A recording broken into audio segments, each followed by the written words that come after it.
Juventus have completely pulled out of the race to sign Jadon Sancho. It's now either Chelsea or Chelsea. Meanwhile, the boss, Eric Ten Hag, speaking in the pre-match press conference before our home game against Liverpool, has confirmed that Manuel Ugarte is joining us, but he is not ready. So he will not be available in the team. What does that mean for Man United and our chances of winning the game? My name is Webb. Welcome to the United of Sport.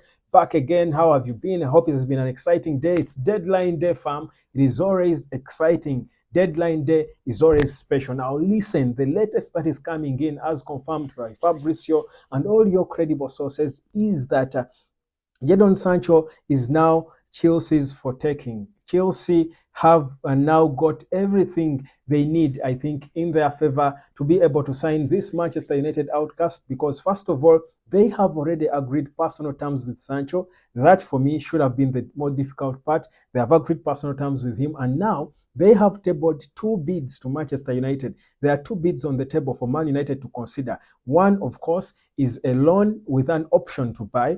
That's according to what we have. The details of the second are quite scanty, but there are two bids on the table. One of them should be the winner. Well, for Juventus, they have pulled out of the race because they think they have failed. They have, I think, lost to Chelsea. And Sancho loves Chelsea. He wants to join Chelsea. He wants to stay in the Premier League and perhaps get his sweet revenge against Eric Ten Hag and Manchester United. That's what's happening as we speak now. Now, let's talk about of course, more of what's going on when it comes to Manuel Ugarte. Of course, we're hoping because there seems to be a will to have him, at least from his side, to work hard to be able to play against Liverpool on Sunday. But as it is today, Man United have failed to beat the 12 p.m. deadline to register him for the weekend games. So, for the weekend game to be precise, because all clubs had until the 12 p.m. deadline to register players for the weekend fixtures.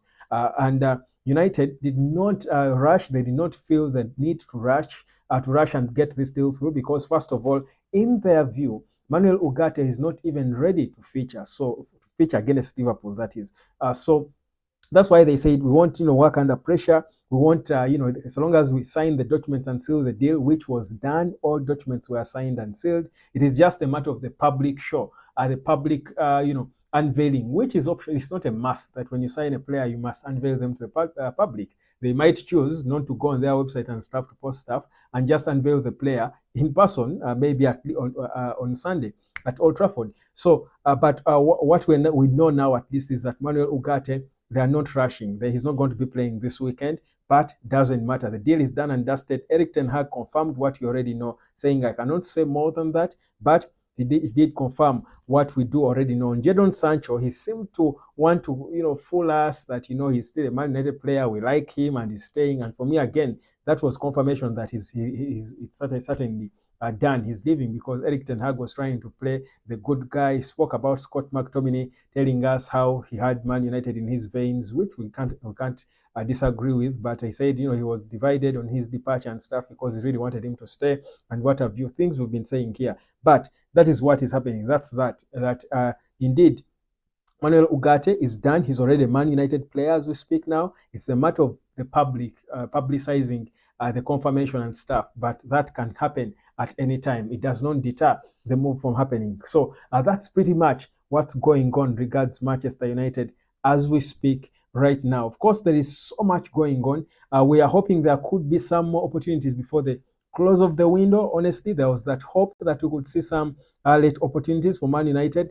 But as it is, I think clearly it's only the Sancho departure and the confirmation of Manuel Ugarte. And probably, guys, my feeling is that perhaps what could a little bit, again, trying to read between, get the news behind the news. I think for Man United to fit within the financial fair play, the salary of Manuel Ugarte and what have you, they can only confirm him after the departure of Jadon Sancho. I think then the wage bill will make sense. That's my thinking. I mean, I'm not saying this is the fact. I'm just thinking because it's unusual that Man United would sign a player and it's all done and dusted, but up to now they can't unveil them. So my feeling is that that could be the thing. But regardless, he is a Manchester United player, and it's certainly going to be an important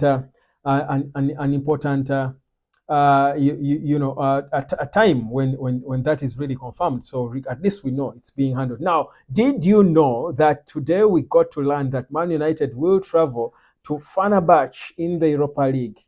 Man United will travel to Fenerbahce in the Europa League. Now, two things about Fenerbahce. You might wonder. First of all, Turkey is not really heaven for United, not for any club.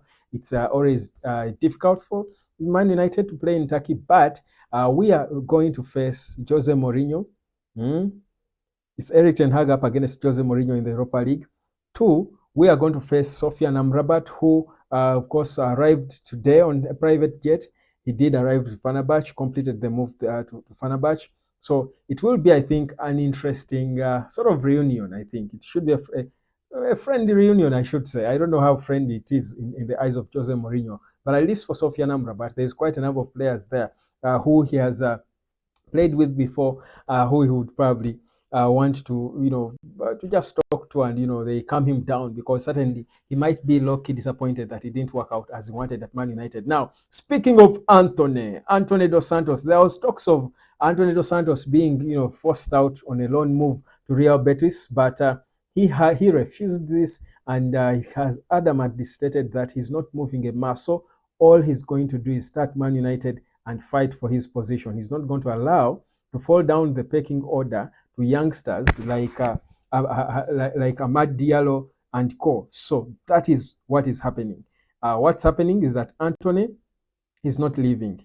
He's not leaving Man United, not on loan, not to go anywhere. It's not happening. But guys, as I wrap up, for me, the interesting bit I think about all this, the progress that is going on, is the fact that I feel like the movements and the signings have brought a certain pressure that is going to resurrect the beast out of each and every player, even the old ones who stay. Because think about it, Lisandro Martinez, who has been sort of, for me, not at his A best lately, though he's still one of our better players, but he has not been at his best, will now be intimidated by the presence of Mathis Delete together with Lenny Yoro. But even Harry Maguire himself is not going to stay there. He's an England play again, someone in the England team. He's not going to allow to just stay there and play second fiddle to a bunch of young kids.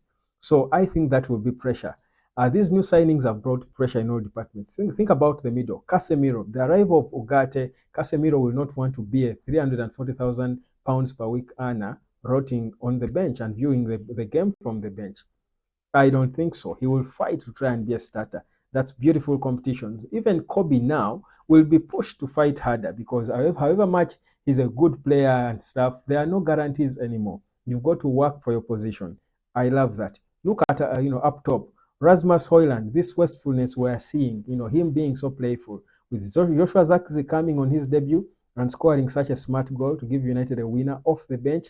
Rasmus Hoyland will be awakened. No wonder he's back and fired up to try and come and fight for his place as a starter in Man United. For me, these new signings, for me, Diogo Dalot on the right, he knows he's only a seat filler in the left. His true position should be on the right. But with Nusa Mazraoui, if he's going to get a chance, he's got to step up his game. Beautiful stuff. Competition are pushed in there. So you think about all that, and I feel like it's a good thing for Man United, because players are going to be competing, and this is exactly what Eric Ten Hag wanted. This is exactly what the fans wanted. This is depth in this squad, and we love to see it. My name is Webb. Like, share, subscribe, and of course, remember, we do have an important game coming up this weekend, and certainly we will be here to talk about how we are going to prepare for this and what our chances are. My probable starting 11 will be my next video. Cheers.